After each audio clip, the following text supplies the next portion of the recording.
종말 시대란 참된 그리스도인의 삶의 기준이 모호해지고 신앙의 본질이 흔들리는 시대를 말합니다. 예수님께서는 이런 종말 시대를 가리켜 인자가 올 때에 세상에서 믿음을 보겠느냐라고 말씀하셨습니다. 이때는 기초가 없이 지어진 집처럼 세상의 거센 풍파 앞에 신앙인들이 요동치는 때를 말하는 겁니다. 교인들은 화려하고 웅장한 신앙의 외형의 진심이지만 신앙의 본질이 무너지면 모든 것을 잃어버린다는 것을 잊지 말아야 합니다. 역사상 가장 아름다운 건축물 중에 하나로 꼽히는 솔로몬 성전을 기억하실 겁니다. 성전은 번쩍이는 금과 백향목으로 지어졌지만 이스라엘 백성들이 하나님과 맺은 언약을 무너뜨리고 그리스도를 예표하는 예배의 본질을 잃었을 때 그 모든 화려함은 한순간에 파괴되고 말았습니다. 아무리 웅장한 신앙의 건축이라도 하나님의 말씀과 언약이란 기초가 무너지면 흔들리고 파괴된다는 말입니다. 오늘 우리가 읽은 베드로후서 본문은 구원받은 성도가 그리스도를 닮아가는 신성한 성품에 참여하는 자로 성숙해가는 8단계의 청사진을 제시를 합니다. 이 8가지의 덕목은 도덕적인 리스트가 아니고 우리의 구원이 참되다는 것을 외적으로 증명하는 것입니다. 우리가 받은 구원이 진실하다, 그것을 밖으로 드러내는 것이 8가지의 덕목입니다.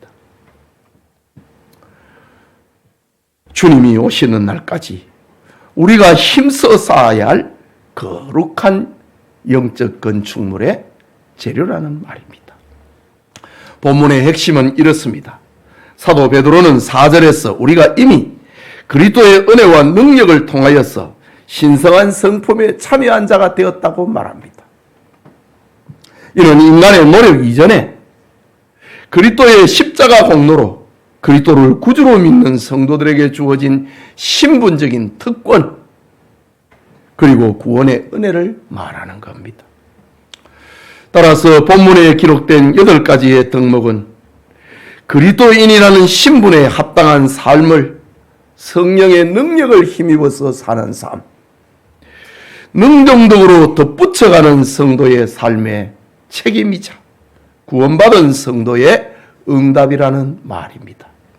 오늘은 신성한 성품에 참여하라 라는 말씀으로 하나님의 말씀 받고자 합니다. 네.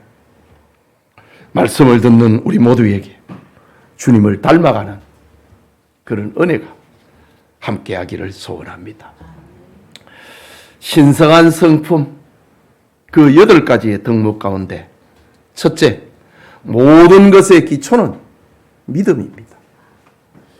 영적 건축물의 첫 번째 기초는 바로 믿음이라는 사실입니다. 믿음은 우리의 구원이 행위나 공로가 아닌 그리스도의 의를 믿어 칭의를 얻게 하는 하나님의 은혜로운 선물입니다. 즉 구원에 있어서 믿음은 재료가 아니고 그리스도와 우리를 연결하는 손과 같은 것입니다. 믿음이라는 손으로 그리스도의 완전한 의를 붙잡고 우리는 구원을 얻는 겁니다.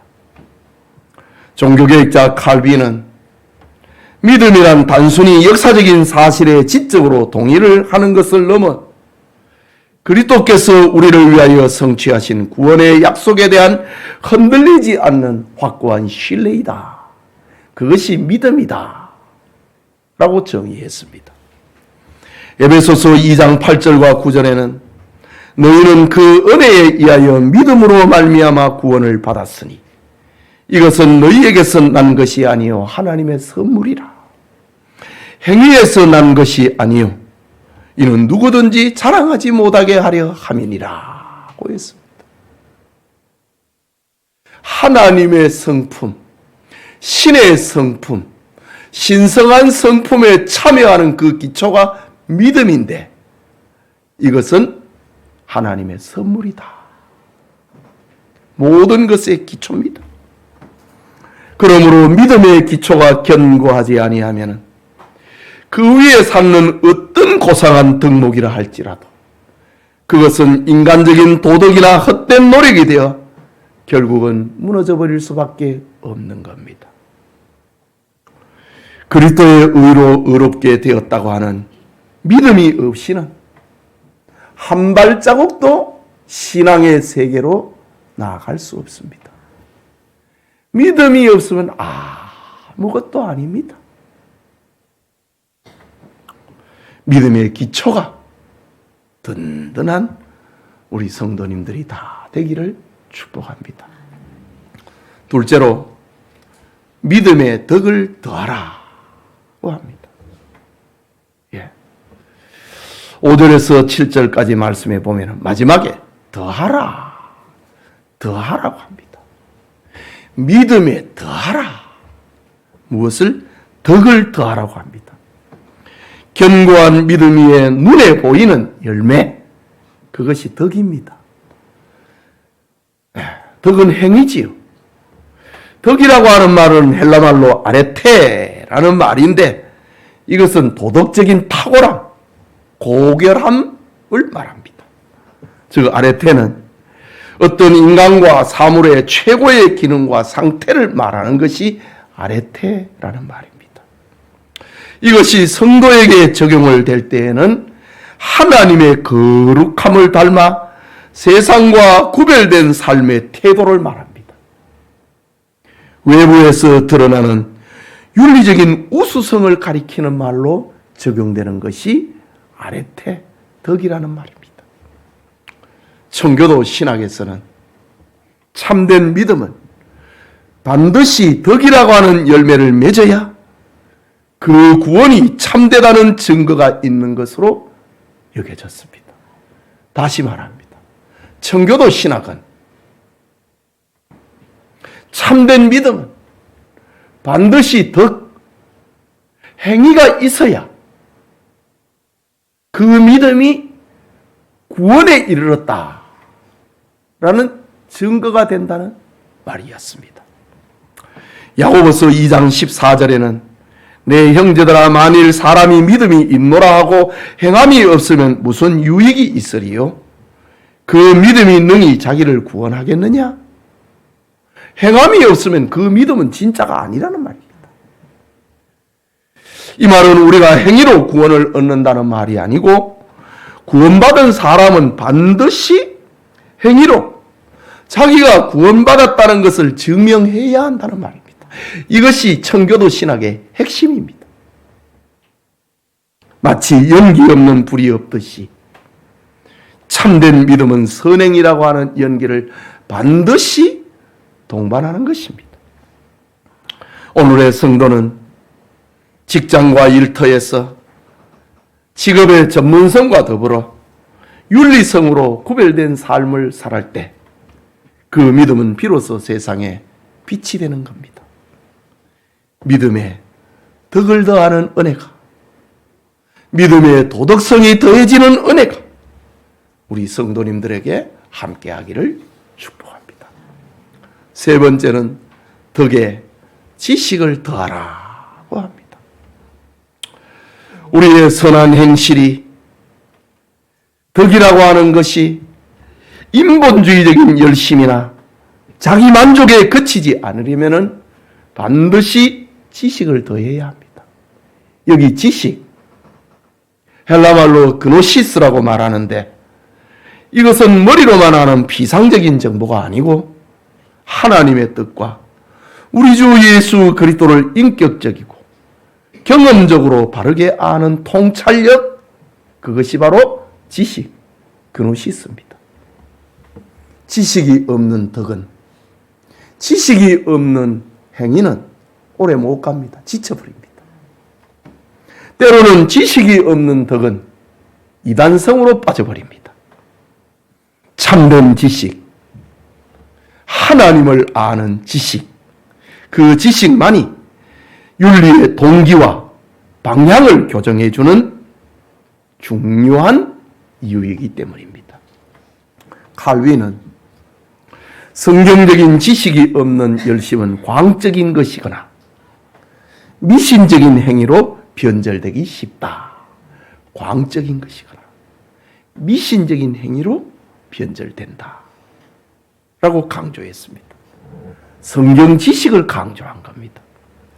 말씀에 대한 바른 이해를 통해서만이 우리의 윤리성, 우리의 덕이 하나님께로 인도될 수 있다는 말입니다. 다시 말하자면 지식은 영적 건축물의 설계도와 같습니다. 견고함과 아름다움을 위한 정확한 기준을 제시를 하는 설계도, 그것이 바로 하나님을 아는 지식, 성경 지식입니다. 그런 면에서 우리의 성경 읽기는 너무나 중요한 것입니다. 덕에 지식을 더하는 은혜가 우리 성도님들에게 함께하기를 축복합니다. 네 번째는 지식에 절제를 더하라고 합니다. 진리를 지식으로 깨달았다면 이제 그 지식으로 우리 자신을 통제하는 절제를 더해야 합니다. 여기 절제라는 엔크라테이아라는 말은 자기 통제를 가리킵니다. 자기 지배를 가리키는 겁니다. 절제란 깨달은 지식을 자신의 정욕과 자신의 욕망과 자신의 감정 등 옛 자아를 다스리는 자가 되어야 된다는 말입니다. 그것이 바로 절제입니다. 오늘 성경에도 9절에 나오지요. 이런 것이 없는 자는 맹인이라 멀리 보지 못하고 그의 옛 죄가 깨끗하게 된 것을 잊었느니라. 절제는 지식이라고 하는 이 설계도를 가지고 덕이라고 하는 건축물을 쌓아가는데 지식이라는 설계도를 통제하는, 관리하는 기능, 그것이 바로 절제라고 합니다. 바울은 고린도전서 9장 27절에 내가 내 몸을 쳐 복종하게 함은 내가 남에게 전파한 후에 자신이 도리어 버림을 당할까 두려워함이로다. 바울의 자기 고백입니다. 자기가 전도자로, 사도로 부지런히 교회를 세우고 사람을 구원에게로 인도했는데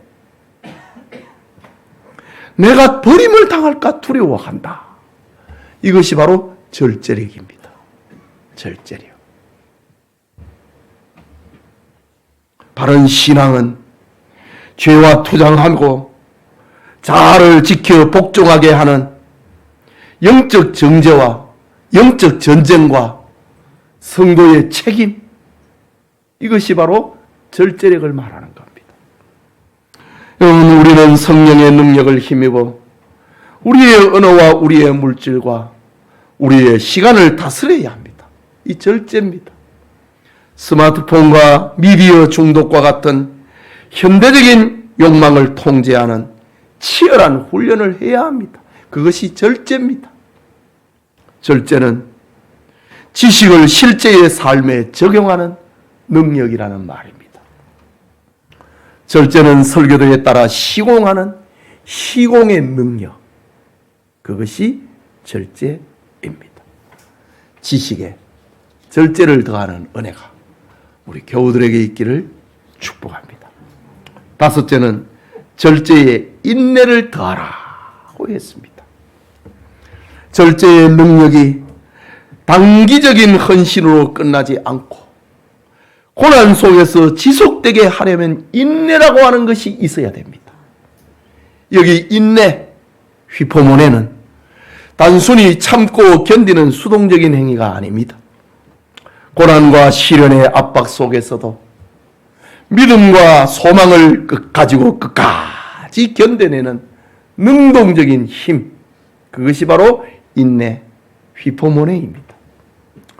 인내는 넘어지지 않고 끝까지 완주하는 영적 지구력을 가리킵니다. 바른 신학은 성도의 견인, 하나님께서 우리를 끝까지 붙들어 주신다. 이런 교리를 통하여서 우리에게 구원의 확신을 줍니다. 우리는 하나님에서 떨어지지 않는다. 확신을 줍니다. 오늘 얘기하고 있는 인내, 우리가 신성한 성품을 참여하는데 끝까지 달려가게 만드는 것, 그것이 바로 휘포몬의 인내입니다. 예수님께서는 마태복음 24장 13절에 누구든지 끝까지 견디는 자는 구원을 받으리라고 했습니다. 인내하지 못하면 안 됩니다. 끝까지 완주해야 한다는 말입니다. 인내가 없는 절제는 작심삼일로 끝나버립니다. 절제에 인내를 더하는 복이 우리 성도님들에게 있어서 끝까지 완주하는 그런 은혜가 있기를 축복합니다. 여섯째는 인내에 경건을 더하라고 했습니다. 인내하며 견디는 우리의 삶의 중심에는 경건이 있어야 됩니다. 경건, 유세베이아라는 말인데 이것은 하나님을 향한 올바른 태도를 가리킵니다. 곧 경외심을 뜻합니다. 모든 삶을 하나님의 면전에서 하나님의 얼굴 앞에서 살아가는 것, 그것이 바로 경외입니다. 경건입니다. 경건, 하나님의 면전에서 살아가는 사람, 그걸 코란데오라고 합니다. 즉 경건은 우리의 모든 행동과 생각의 궁극적인 동기가 하나님 앞에 있다는 사실을 인정하는 능력, 그것이 경건입니다. 존 오웬과 같은 청교도 신학자는 경건은 하나님의 임재의식 속에서 끊임없이 그분의 뜻을 구하고 순종하는 삶의 태도가 경건이다 라고 했습니다. 하나님 앞에서 살아가는 것, 하나님의 면전에서 살아가는 것. 지난날 요셉이 하나님 앞에서 내가 어찌 범죄하리까, 이게 경건입니다. 경건하다. 하나님의 면전에서 살아가는 사람이다. 라틴어로 코란데오라는 말입니다. 바울은 디모데전서 4장 8절에 육체에 연다는 약간의 유익이 있으나 경건은 범사에 유익하니 금생과 내생에 약속이 있느니라. 하나님의 면전에서 살아간다. 이런 성도의 삶은 현세와 내세에 복을 가져다주는 삶이라고 합니다. 경건이 없다면 우리의 인내와 우리의 절제는 도덕적인 고행으로 변질되고 맙니다. 하나님 앞에서 내가 절제한다. 하나님 앞에서 내가 인내한다. 이것이 바로 참된 성도의 모습입니다. 우리 영천의 성도님들에게 인내에 경건을 더하는 그런 복이 있기를 축복합니다. 일곱째는 경건에 형제 우애를 더하라고 했습니다. 하나님을 향한 수직적인 것이 경건이지요. 하나님의 면전에서 하나님을 향한 수직적인 경건은 반드시 이웃을 향한 사랑으로 확장되어야 합니다. 그 사랑의 첫째 대상으로 오늘 성경은 형제 우애를 말하고 있습니다. 여기 형제 우애, 필라델피아라는 말입니다. 형제를 향한 사랑을 가리킵니다. 특히 그리스도 안에서 한 몸이 된 교회의 공동체를 향한 사랑, 그것이 필라델피아입니다. 바울은 그리고 수많은 사도들은 형제 우애가 교회의 통일성을 가져오고 성도 간의 관계를 형성하는 핵심으로 이해했습니다. 하나님을 향한 경건에 교회의 지체들을 진심으로 아끼고 연약함을 덮어주고 섬기는 실질적인 형제의 사랑으로 구체화되어야 하는 것. 이것이 신성한 성품에 참여하는 성도의 삶이라는 겁니다. 경건에 형제 우애를 더하는 우리 성도님 되기를 축복합니다. 마지막으로 형제 우애에 사랑을 더하라고 했습니다. 형제 우애의 덕목을 완성하고 필라델피아 형제 사랑은 나와 관계되는 사람에 향한 사랑입니다. 목적이 같거나 방향이 같거나 삶의 내용이 비슷하거나 이런 경우에 서로 사랑하는 것, 혈연, 지연으로 묶여져 있는 것, 이것이 필라델피아입니다. 형제 사랑입니다. 그런데 여기에 형제 우애에 사랑을 더하라. 이 사랑은 아가페입니다. 형제 우애를 넘어 모든 이웃과 심지어 원수까지 포용하는 하나님의 희생적이고 무조건적인 사랑을 말합니다. 아가페 사랑은 단순한 감정이 아니고 타인의 유익을 구하는 의지적인 선택입니다. 행동하는 헌신을 말하고 있는 겁니다. 초대교회 교부였던 어거스틴은 이 아가페의 사랑을 이렇게 말했습니다. 사랑은 하나님 안에서 하나님을 사랑하는 것이고 하나님을 위하여 이웃을 사랑하는 것이다 라고 했습니다. 이게 아가페 사랑입니다. 하나님 안에서 하나님을 사랑하는 것, 그리고 하나님을 위하여 이웃을 사랑하는 것, 그것이 아가페입니다. 바울은 고린도전서 13장 7절에 사랑은 모든 것을 참으며 모든 것을 믿으며 모든 것을 바라며 모든 것을 견디느니라 라고 합니다. 이 사랑은 다른 모든 덕목을 하나로 묶어내는 신성한 성품, 그것을 세상에 완벽하게 반영을 하는 성화의 최종적인 목적, 이것이 아가페다. 지금까지 이야기하였던 모든 것을 묶어내는 것, 아가페라고 합니다. 그래서 바울은 로마서 13장 10절에 사랑은 아가페를 말합니다. 사랑은 율법의 완성이니라. 모든 것의 최종의 목적입니다. 모든 덕목의 존재 이유와 가치는 궁극적으로 이 아가페 사랑으로 향하고 있기 때문입니다. 예배드리는 성도님, 오늘은 신성한 성품에 참여하는 것, 이론적인 메시지를 전하고 있습니다. 믿음을 기초로 하여서 아가페 사랑으로 완성되는 신성한 성품에 참여하는 영적 건물의 건축의 과정을 살펴보았습니다. 사도 베드로는 이런 덕목을 부지런히 갖춘 성도들에게 놀라운 결과를 약속합니다. 10절에 그러므로 형제들아 더욱 힘써 너희 부르심과 택하심을 굳게 하라. 너희가 이것을 행한즉 언제든지 실족하지 아니하리라.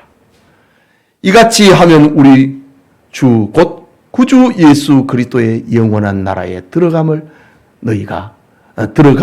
넉넉히 너희에게 주시리라. 영원한 나라에 들어감을 넉넉히 너희에게 주시리라 라고 약속하고 있습니다. 신성한 성품에 참여하는 우리의 성화는 우리의 힘으로 이루어가는 것은 물론 아닙니다. 성경은 이미 우리가 신성한 성품에 참여한 자가 되었다고 합니다. 그렇다면 우리가 할 일은 우리에게 주신 놀라운 은혜와 능력을 힘입어 이 8가지의 덕목을 서로 유기적으로 지지하고 보강하고 열심히 그리고 쉬지 않고 덧붙여 나아가야 하는 겁니다. 그 씨앗은 우리가 예수님을 믿어 구원을 얻을 때 그 씨앗은 우리에게 다 주신 겁니다. 우리가 이것을 키워나가야 한다라는 말입니다. 19세기 말에 아프리카의 선교사로 헌신했던 메리 슬레스의 삶을 잠시 생각하고 마치고자 합니다. 여선교사인 메리 슬레스는 열악한 환경에서 40년 이상을 아프리카에서 사역을 합니다. 당시에 19세기 아프리카에서는 상둥이를 낳으면 죽였습니다. 상둥이 아이들을 살해하는 풍습을 폐지하는 데 앞장섭니다. 교육과 의료 사업에 헌신합니다. 그녀가 이 모든 고난과 역경을 이겨내고 선교의 열매를 맺을 수 있었던 것은 단순히 인간적인 능력 때문은 아니었습니다. 그녀의 삶은 믿음을 기초로 하고 부족민을 향하여서 선을 쌓고 덕을 쌓고 성경 지식에 따라서 자신을 절제하고 고난 속에서 인내를 놓치지 않고 경건한 교제 속에서 형제 우애와 아가페의 사랑을 실천했기 때문입니다. 메리 슬레서의 삶은 오늘 베드로 후서가 말하는 이 8가지의 보석이 그리스도를 아는 지식 안에서 얼마나 풍성하고 능력 있는 열매를 맺어가는가, 그것을 생생하게 보여주는 삶이었습니다. 예배드리는 우리 영천의 성도님들이 주님의 재림을 소망하며 신성한 성품에 참여하는 자가 되기를 바랍니다. 매일의 삶 속에서 거룩한 집을 견고하게 완성해 나가는 간절함이 모든 성도님들에게 있기를 주님의 이름으로 축복합니다. 우리 말씀을 생각하고 우리 같이 기도합시다. 너희가 더욱 힘써 너희 믿음의 덕을 덕의 지식을, 지식의 절제를 절제의 인내를 인내의 경건을, 경건의 형제 우애를, 형제 우애의 사랑을 더하라. 이런 것이 없는 자는 맹일이라.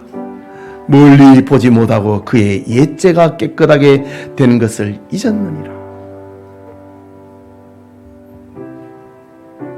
이런 것이 있어야 신자라는 말입니다. 신성한 성품에 참여하는 그가 바로 신자라는 말입니다.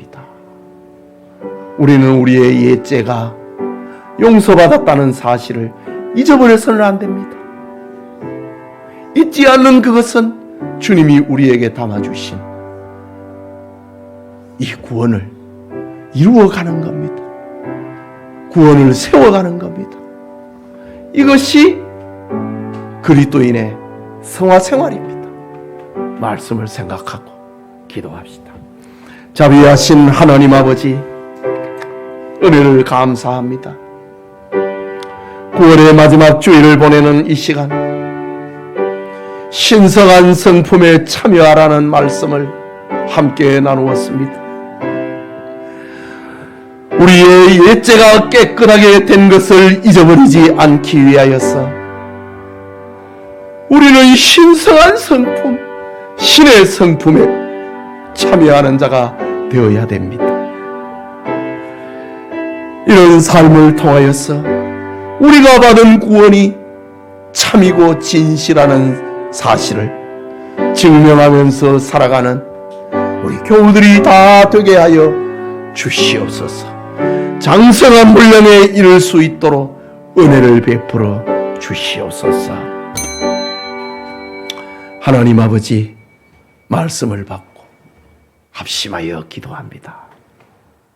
신의 성품, 신성한 성품에 참여하는 우리 교우들이 다 되게 하여 주시고 우리의 옛죄가 용서받았다는 사실을 잊지 말고 주님을 닮아가는 성도들 되게 하여 주옵소서. 예수님 이름으로 기도합니다. 아멘.